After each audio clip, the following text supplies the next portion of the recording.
Currently in Kenya, the major effects of climate change are attributed to drought and the rising sea levels. I'll give you an example of a place called Turkana. For the past 60 years, they have experienced 30 droughts. That tells you every 2 years, there's a drought, a serious one for that matter.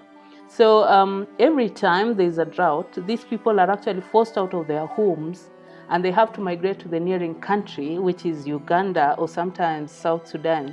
And that tells you they have to walk for long distances, they leave their homes. The children who are actually going to school have to leave school because they have to go with their parents. So in turn, it leads to illiteracy, high illiteracy levels, there's high poverty levels. So when they come back, it's a whole start. They have to start all over again in terms of starting to build their homes, starting to look for food for their own families. Many Kenyans are actually adapting to the effects of climate change, and it's a very interesting topic to look at it. You see, in the past, we've always looked at people are suffering from this, people are doing this, people are dying from this. But if you look at the local communities, the indigenous communities, they have suffered through this until they have adapted to them. So if you look at some places, they're actually growing, they're reforestating as we speak.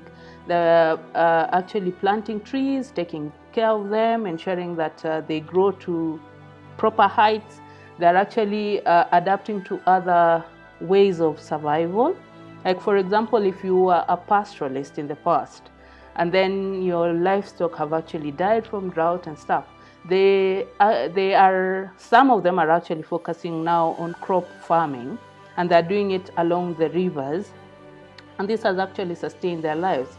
And I think this is a good way in terms of if leaders are actually listening to them, they should learn from their indigenous knowledge. You know, these people have the solutions. When it comes to renewable energy, that's a big thing for Kenya. I think it's also among the top 10 in the world in terms of production of energy from geothermal power.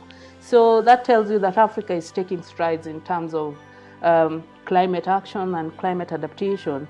But in the end, really, we all need a collective effort to ensure that we protect the planet.